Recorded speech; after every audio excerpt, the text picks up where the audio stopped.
because most millennials feel that retirement is unachievable. Most of them feel like they'll never even be able to buy a house in their lifetime. And how do we really want to set ourselves up for retirement? It used to be that if you worked for a company for 30 or 40 years, you retired making an excellent living. That's obviously not the case anymore. There's a lot of ways to skin the cat in terms of preparing for retirement. In none of those ways do you avoid saving. None of them. You have to figure out how to save money. Because if you can't save money, then you're never going to get there, regardless of what your investment portfolio looks like. Welcome to the Dynamis podcast this week, guys. We are going to talk about money. Surprise, surprise, the investing podcast. We're going to talk all things money, risk. We're going to contextualize our earning potential pre-retirement. We're going to figure out how to multiply our money, the best use of our time, and what should we be thinking about when considering how to multiply our money. This week, I have brought in a financial expert, Miguel Villahermosa. And before I butcher his background, I would just love, Miguel, first of all, welcome to the studio this week. Thanks, Tim. Thanks. I'm stoked for a lot of reasons. Miguel's a very close personal friend of mine. We go to church together. We're in the same small group community together. And every week, you and I are just riffing on what are you working on? What are you excited about? What's your take on the market this week? What do you think, forward looking? What are you projecting? What are you doing? And we're constantly bouncing ideas off of one another. And I'm really, really excited that we can capture one of these conversations and bring that to our audience. And I would just love, can you give us a quick background? What's your bio? Introduce yourself. Yeah, man. Well, first of all, I never expected that I would find myself in a position as a financial advisor where I was looking at people's retirements and markets and trying to put all the pieces together to make sense for people. I actually started as a professional singer. I took a degree in music and sang opera for, I still get hired to sing every now and then. I don't really need those jobs anymore. Those days are past. But I love to keep a foot in that world. So I kind of come at this from a little bit of a different perspective.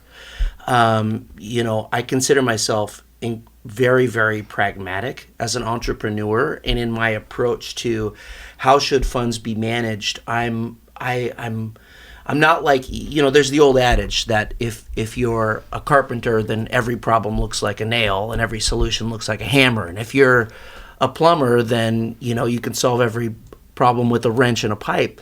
And so for me, I've spent a lot of time really trying to kind of take a step back and think about, man, what are the best ways to skin the cat in terms of how to multiply the extra money that I have after my income, or how to approach for a client, what is the best way to take their situation and put the pieces together in a way that's going to benefit them long term. So background as a performer, and now I work for an active money management company called Bulwark Capital Management. We're not your typical out-of-the-box financial advisor. The biggest difference is that we manage portfolios in real time in-house. So every position that a client is in, that's a position that we've researched and developed ourselves. And so it gives us an enormous amount of flexibility in terms of how we respond to volatile market environments, which we have had none of that over the last 3 years, right? Yeah. Could you just compare what makes you guys at Bulwark so specific and unique in comparison to something, and I'm not trying to bag on Edward Jones or something like that, but they're kind of like the McDonald's of, the investment world. Can you quantify what makes Bulwark different than a company like that? Yeah, well, I think that, again, the first biggest thing is the active money management piece. So what happens in most financial advisory situations is that you bring assets for retirement to the financial advisor, and then they look at your life, they run a bunch of risk profiles on you, and then essentially they allocate those resources to a combination usually of mutual funds and bond funds.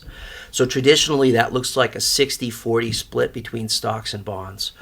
The problem with that is that those mutual funds, first of all, you're paying this management fee to, and again, they're not bad people. Thrivent, Edward Jones, Vanguard, they're not bad people, but you're paying this management fee to essentially have your money management outsourced to other money managers who, they're managing these mutual funds, and oftentimes, almost never are those mutual fund managers communicating with each other about how your money is being managed.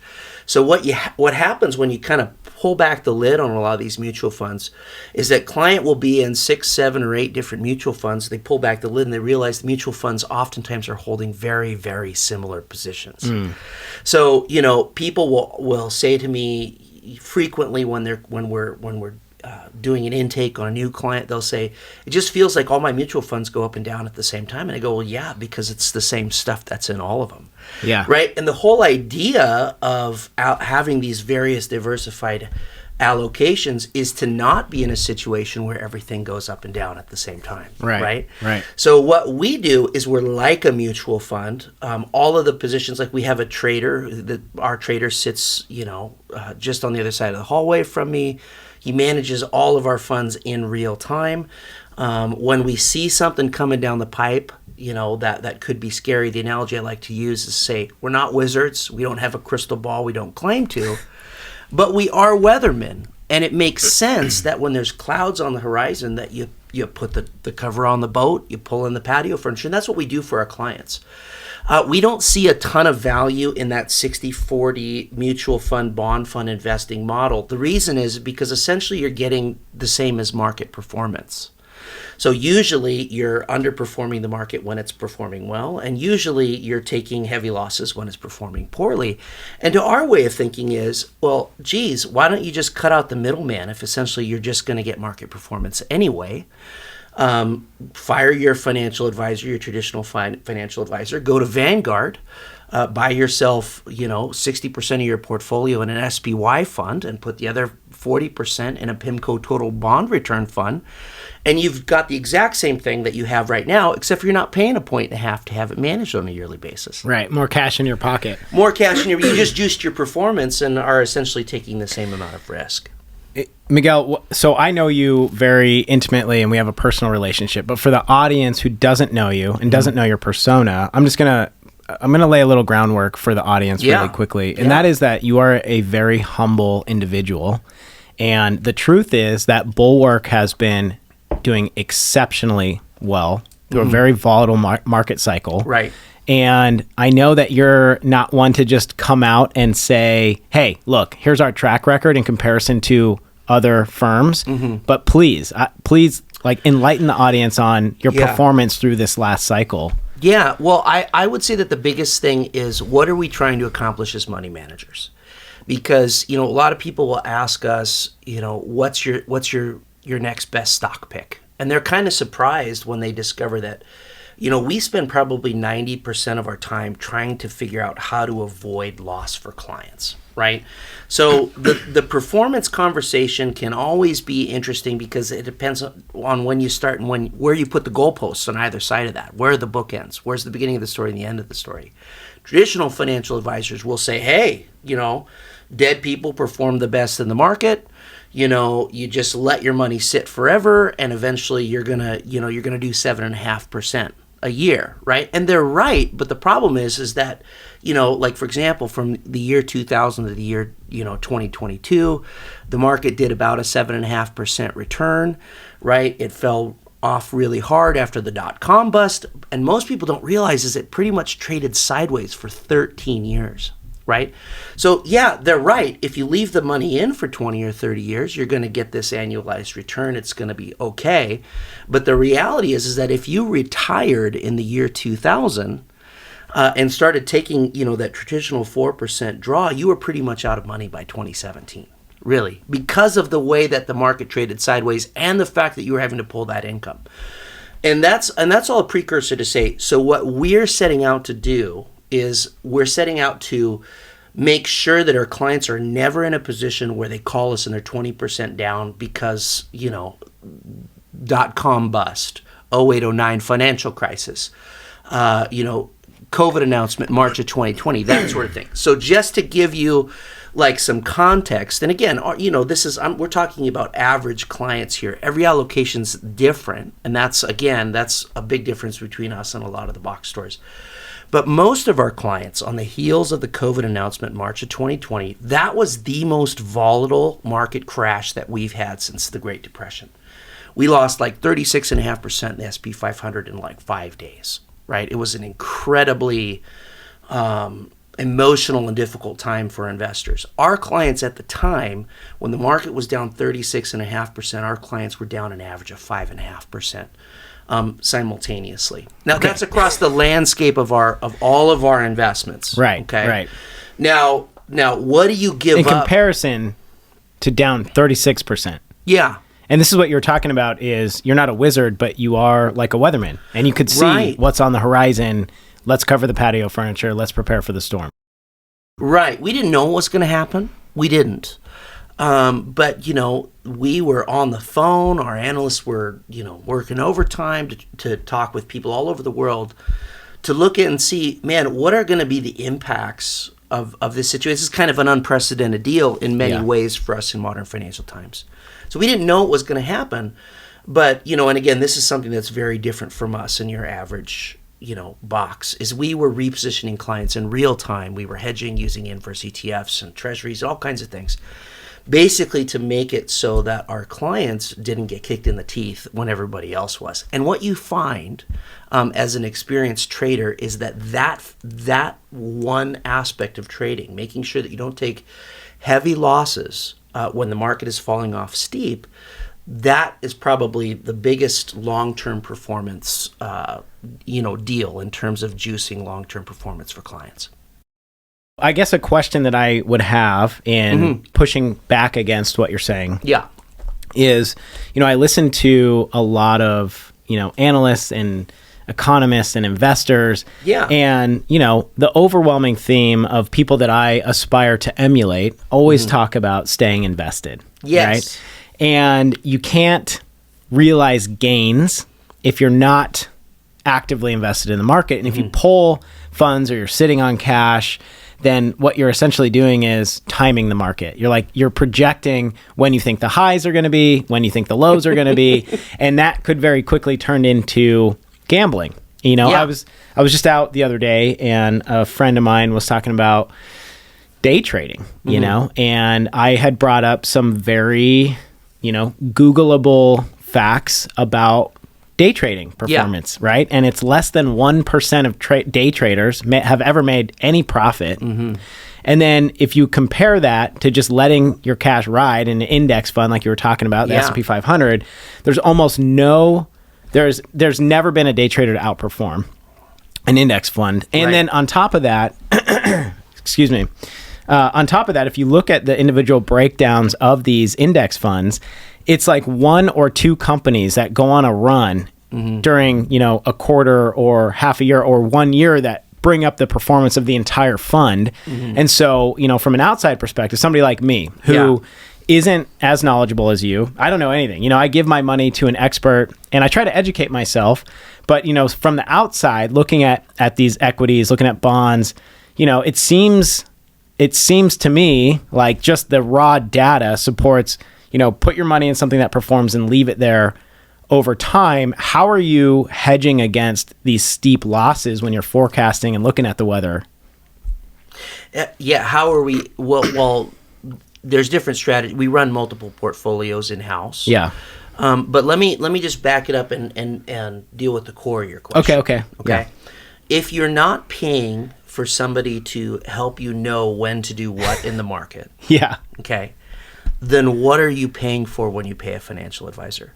Yeah, great question. Right? Yeah. Because, again, according to what you've just said, 90% of people are in the same portfolio. It's a 60-40 stock bond portfolio. You can do that yourself in about 10 minutes with a login to Vanguard, and you can save yourself 1.5 points a year. Yeah. If you're not paying for your financial advisor to give you expertise on when to make moves in the market, then what are we paying for? Right. So that's the first thing I would say.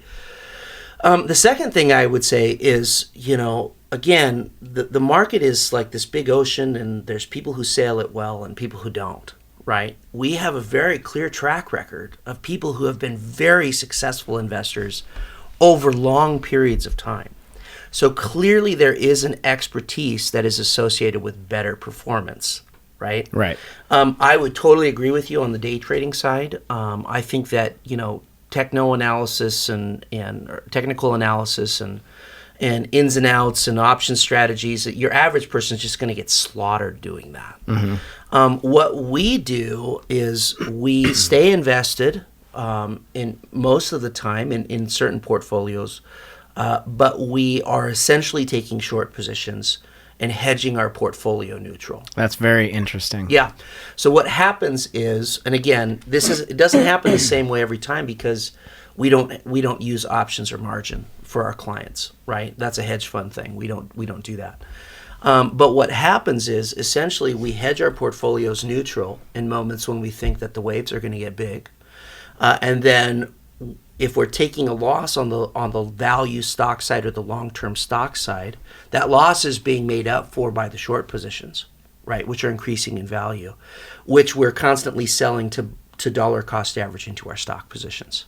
Interesting. Okay? So just on a very macro level, that would be a description of what we're doing. And again, you can go and run these numbers yourself. If you since 2000, from 2000 to 2022, if you can keep your losses to 75% or to 25% of market losses in steep downturn years, and still capture 3/4 of market upside, which, the analogy again that I like to use is rising tides raise all boats. We're coming out of a bull market cycle, Tim, where Pokemon cards were record evaluation. Where kids were sitting in their basements making, crypto or new cryptocurrencies with obscene names that were all of a sudden spiked in value, right? Yeah. So what happens is the bull markets kind of raise the tide for everybody, and you really figure out how capable your money manager is when things go bad, when things go sideways. Well, that's right. Anybody can make money when everybody's making money. That's right. That's right. It separates the wheat from the chaff when things become volatile and difficult, Right. And can you hold on to what you've captured? Right. And withstand and endure. And the trick to investing is, endurance over time. It's the longevity. It's Absolutely. the time horizon. And you were talking about, there are very successful investors, and that's true. It seems to me from a very novice outside perspective, that the most successful investors seem to have an affinity towards quality products that they believe are going to be around long term. Absolutely. And they just wait to buy those at a discounted price. For example, Walmart, Disney, these companies that are not going anywhere in the next 5 to 10 years. The market is volatile. They see an opportunity. They capture at a lower price. And then they just know. They sit and they wait and they know that those evaluations are going to come back up. Earnings are going to come back up. These things are tracked in arrears. So we're looking behind us for these reports.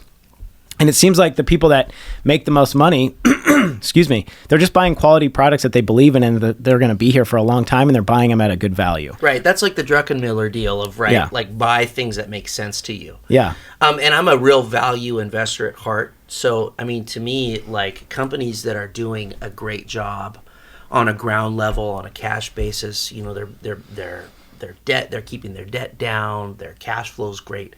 Obviously, that's kind of my bend in investing, and I would say in our shop, that's more of the bend is the value-based investment approach. The problem for clients is that when you get these runaway bull market cycles, you have to be able to capitalize on those as well, on things that are trading at 50, 60 times earnings kind of deal. Right. So that's not try to do an infomercial on Bulwark, but no, I want you to talk about it because number one, that firm, it's a Tacoma-based firm. Yeah. You guys are different. Right. And what you're doing, the performance numbers are impressive. You've shared with me. And so it's intriguing enough that it's not infomercially. I think that it's beneficial to the audience to share what you guys are doing because it's working, and it's working in a time where people are losing money. There's a lot of people that are entering into pretty tough financial hardships right now. Right. And they're looking for safe harbors. And so it's beneficial to share what you guys are doing. Yeah. Well,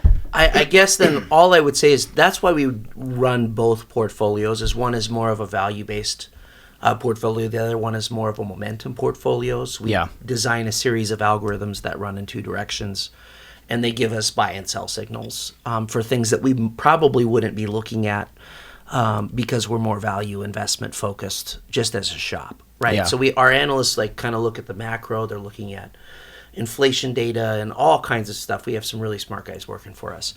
But on the day-to-day level, those two performance, one is designed to capitalize in more of a retreating market, kind of capture that sector turnover that you get. The other one is more of like a bull market type of portfolio. Yeah. And what we do is we balance the two for clients. In normal market environments, it's a 50-50 split. And usually one portfolio or the other will lead the way in terms of the performance, right? And that's why we get that sector turnover. That's where we are able to capitalize in both environments. Is typically every client getting both of these portfolios to kind of balance each other? Okay. Yeah. So you're hedging, you're providing both of these portfolios. So regardless of what's coming ahead, you have weapons in the armory. Well, right. Yeah. Right. Because when we're looking at annualized returns for retirement accounts over time, there's a couple things that are really important. The most important thing is risk management. Yeah. And that's really what we are at heart, and who we are as a business is we're risk managers. Okay. And most people don't think this way. And oftentimes portfolios for retirement aren't set up this way. Right. So what I mean is most portfolios are just looking at, how do we get the most performance out of these dollars? And they're not really paying attention to, we've already won as a couple. These people have already won. Right. It changes their life more to take a 20% loss than it does to get a 20% gain. Right. Right. And so this is where the pragmatist in me really rises up, and just says, maybe it's too soon. I'm a Seahawk fan, but why would we throw the ball on the 1 yard line? Too soon. It's been years. It's still too soon. Give the rock to Marshawn, man. We don't have to risk throwing an interception on the 1 yard line. And so it's kind of that risk management approach, I think, that and the active money management that really, because if you were to call 100 different shops, you probably wouldn't even find one other that was managing $300 or $400 million in the market on a day-to-day basis. With insurance products, I think we're like right around 600 mil plus. But again, what we're thinking of for clients is, man, how much volatility does this client need to get retired and stay retired forever? Yeah. Obviously, investing, we think about risk in different stages of our investing journey. We have, the incipiency when we're just getting started. We can take, obviously, more risk. We have, excuse me, we want to have some mitigated risk like you were just talking about. A 20% loss is way more impactful than a 20% gain in that stage of life, as we're, in retirement years.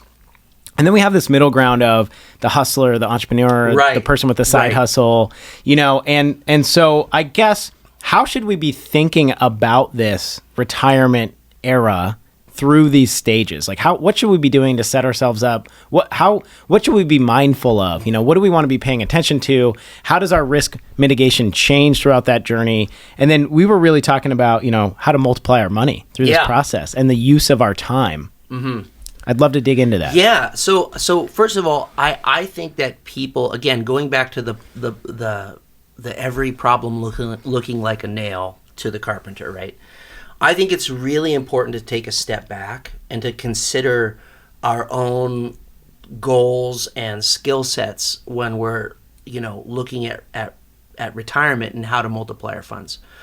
What we do is we manage funds for older folks generally. Those are the ones who usually have the money, right?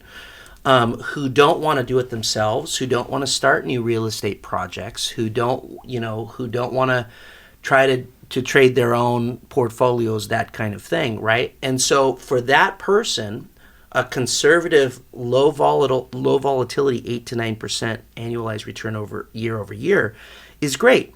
I sometimes will have younger guys call me and we'll walk through all the performance and walk through the volatility numbers, and they'll go, well, hold on just a second. Are you telling me that I'm going to only get like 8 or 9% a year? And I'll be like, well, yeah. Like, what was your expectation? They were like, well, like 30 or 40%. I mean, clearly I have no idea what they're talking about, right? Well, if you're out there and you're listening and you found 30 or 40%, it's either a Ponzi scheme or if it's not, call me.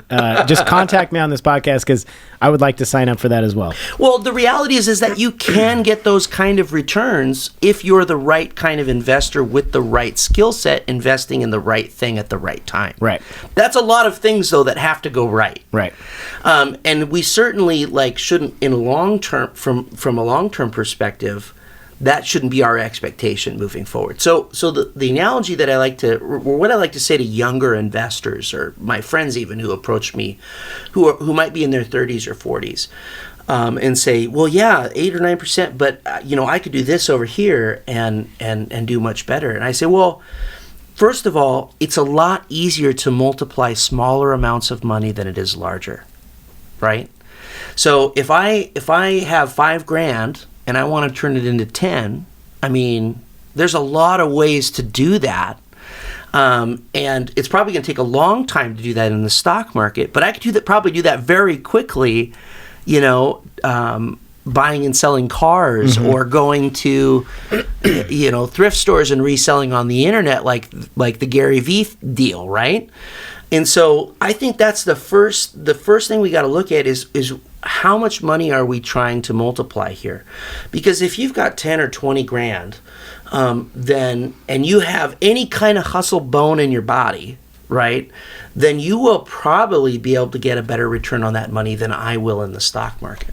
Okay. Now, when you step up, and now we're talking, we've earned our first $100,000. We've got, $100K sitting in our checking account or in our savings account or whatever. And now we're looking at how to multiply that. Now we need a totally different skill set to multiply that amount of money, right? Right. Maybe we're buying and selling property. Okay, well, now you got $1 million. Well, now we need a totally different skill set, oftentimes, to turn a return on that $1 million. So what I say, first of all, is you got to look at maybe you're the kind of person that you just want to go to work and you want to sock away money in your 401k, and 30 years from now you want to retire, and that's kind of it. Well, that's where the stock market is a really great way to make money, right? And so I think that it's really important to first of all know that about yourself, and then to contextualize your returns based on those kinds of things. And then the other thing is, it takes a lot of hustle to save up your first $100,000. Yeah. And you'll hear a lot of people talk about it. Is it 90,000 or is it 110? $100,000 in the bank is a milestone for anybody. And so what I will often tell younger folks is, hey, but get your hustle, work your hustle, turn your 10 grand into 20 grand, turn your 20 into 40, and then start looking at if you're a hustler. And then when we're a little further down the road, now let's start looking at other types of investments that are going to get us there. That very much speaks to, my demographic, my wife and I's demographic. I had a single income, firefighter, blue collar job. I literally would scrap and save till I had enough for a down payment, live in it, use a primary finance loan, live in it for a year, move again and again, and pray that nothing went wrong. And in the meantime, did all the value add, paint, landscape, out there elbow greasing. And we just did that over a couple years.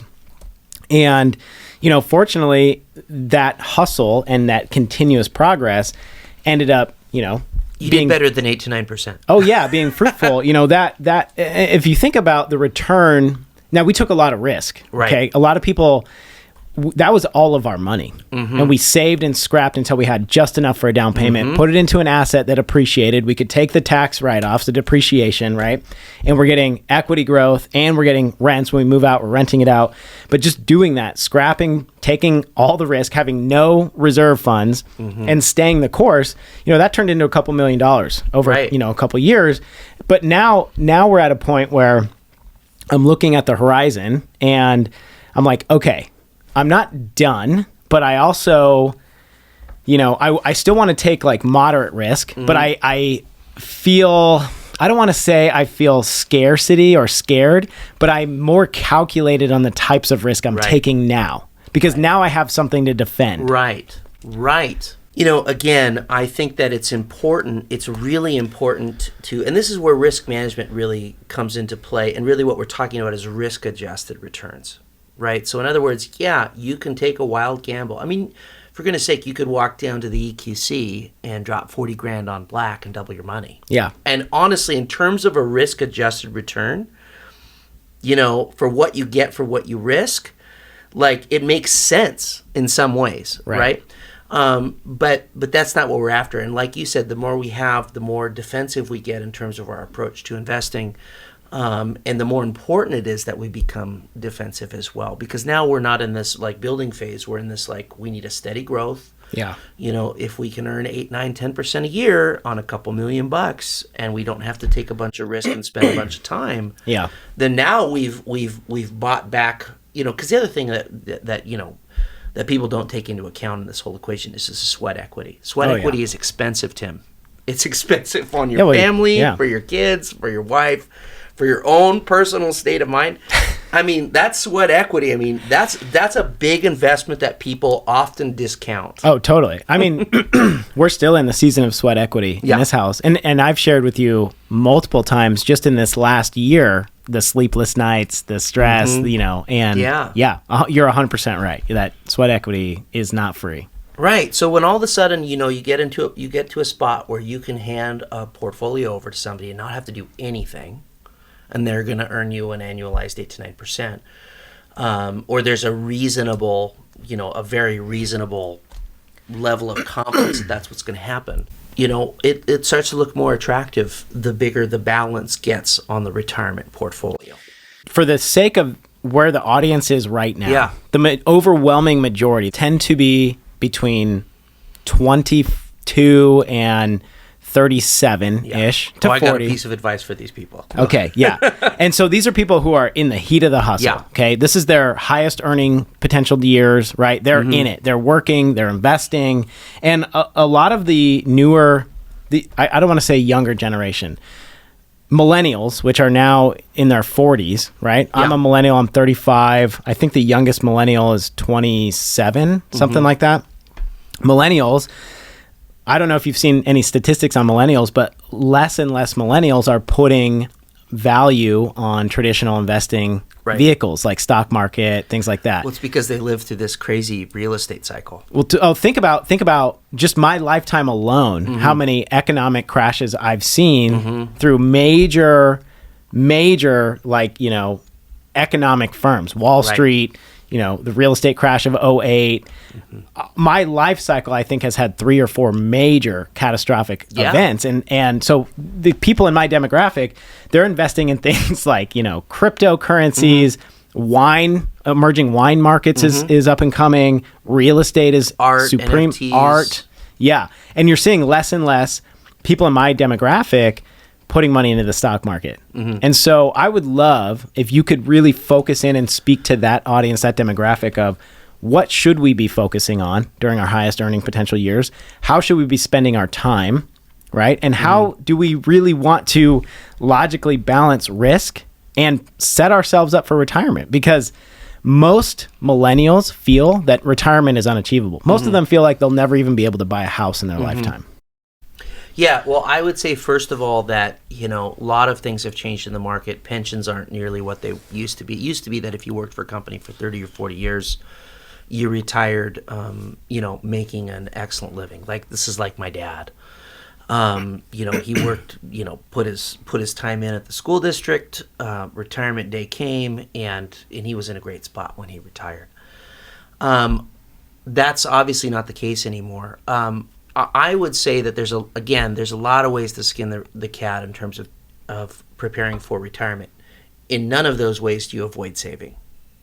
None of them. Yeah.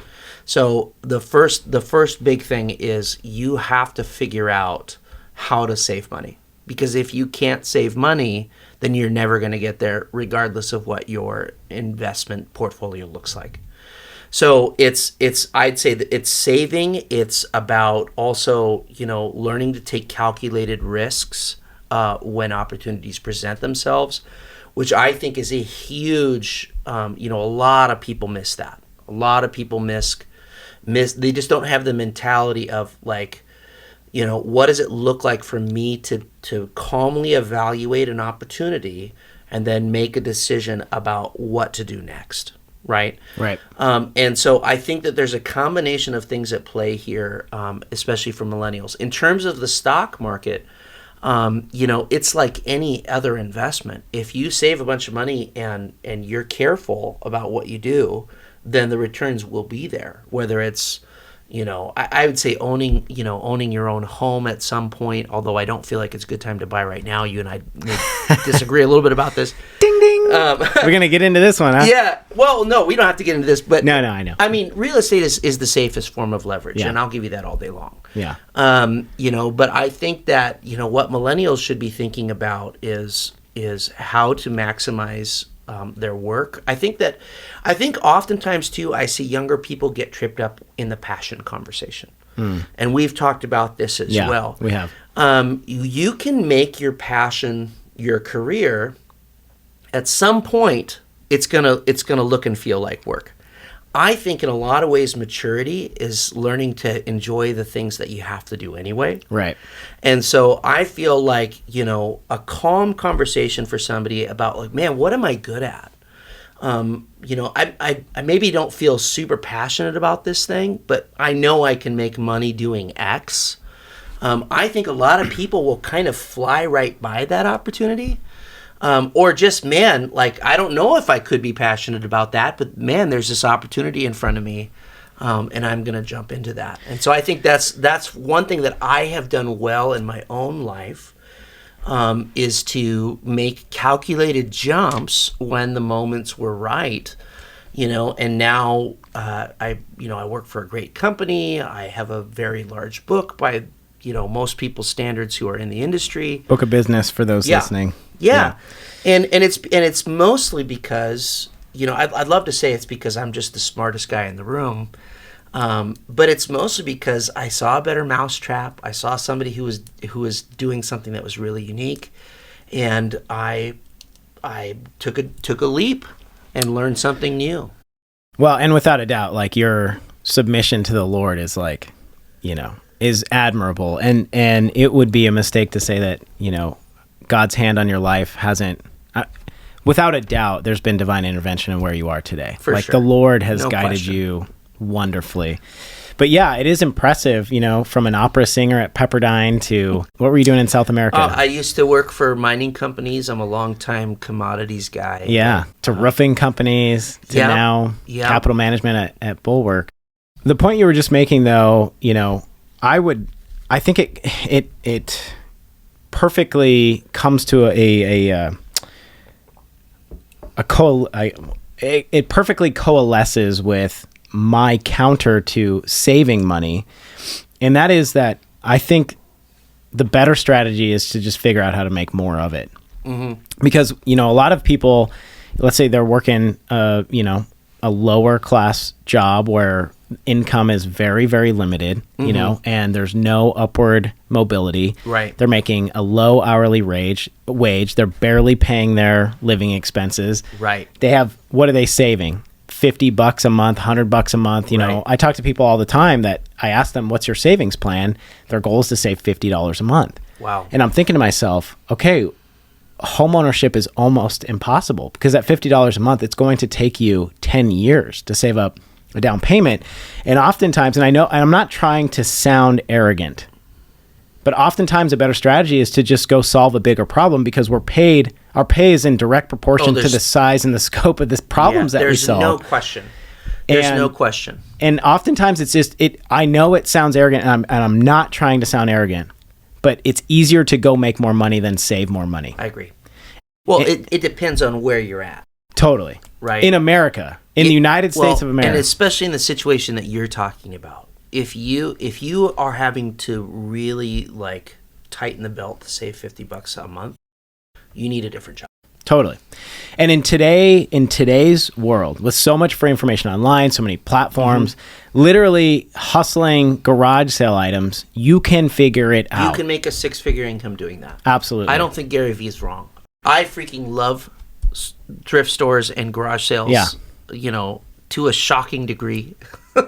People are always confused.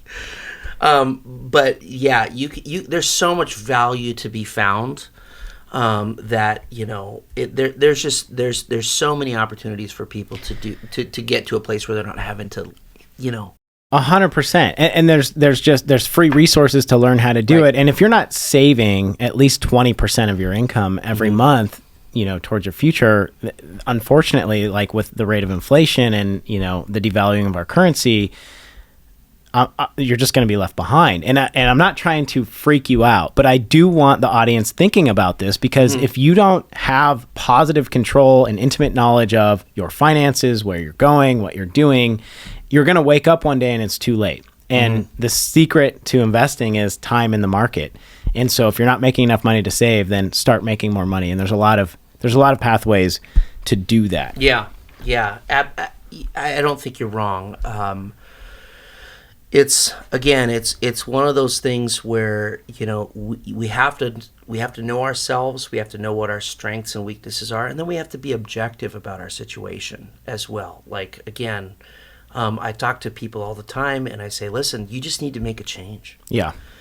Because you're not going to get there in the current paradigm. There has to be a fundamental shift. You were talking about, when you first came into the studio today, about, the best use of your time, like side hustles versus, just doubling down on something that you're good at. In today's environment, the young entrepreneur, should they be spending time focusing on side hustles? What do you think? I mean, absolutely. I love multiple income streams as a long-term plan, because I love the diversity that it affords. I think that, your job is a tool to help you position yourself to take more control of your life. Yeah. I think side hustles can be great. It just depends on what they are. I think that the biggest thing for most people is to get into that side hustle, but to hold it with an open, loose hand. Yeah. And to be willing to make hard right and left turns when they see better ways to make money. Because to me, it's like when you walk into a store and, let's just use a thrift store as an example. What should I buy and sell in this place, right? Well, you only know that by doing it. Then in that process, you might go, well, man, I can find a lot more of that at this other place. And so I think the biggest thing is that sometimes I see people try to take this square peg and jam it into this round hole. They're swimming so hard upstream that I'm like, man, if you just could find a little, but you don't find a niche unless you try, right? So I think that, side hustles are fantastic. And then obviously being willing to make changes along the way. So you have to be dedicated in a direction that you're heading, and then you have to be willing to make adjustments when what you're doing isn't working, or you find something that works a little bit better. What's the best advice you could give to the demographic of this audience for taking risk in the coming cycle? Let's just say in the next 10 years, there's a lot of uncertainty, capital's tight, inflation's out of control. And then you have people who are, touting, oh, inflation's under control, we're about to go on another bull run. It's very confusing for people that aren't in the industry, and they're sitting on the sidelines and they're looking in and they just want guidance, discernment. What's the best advice, any action steps that you could give the audience as far as risk mitigation and moves that they should be making, in the next 5 to 10 years? Yeah, well, one thing that I would say is that crashes, regardless of what sector they are in, always are opportunity on the other side. So I would say that right now is a great time for short-term bets. I would say that, probably things are going to change. So if you made a bunch of money in the last cycle, you're going to want to be pretty thoughtful and cautious entering the next cycle. I would also say that, when you take a risk, have real measurables in mind ahead of time so that you'll know if it's working or if it's not, and be able to make an adjustment based on those metrics that you've predetermined. When you say have measurables in mind in advance, are you saying okay, by this date I want to have at least realized this return, for example? Yeah, this return, or, let's say that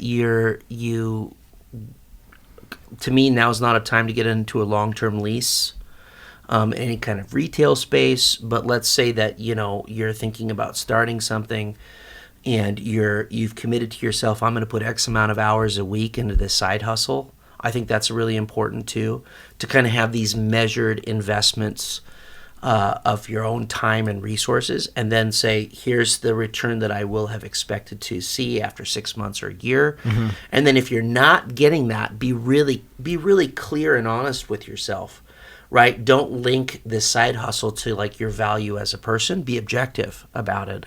And that helps you to be able to make turns right or left when the moments come. And just keep going. Yeah, just keep going. Because it very well could be that, that you didn't hit your metrics, but you know exactly why. Right. And exactly what needs to change. And in those moments, you make those adjustments and then you try it again. Right? And so I think this is how people find niches that are very valuable to them.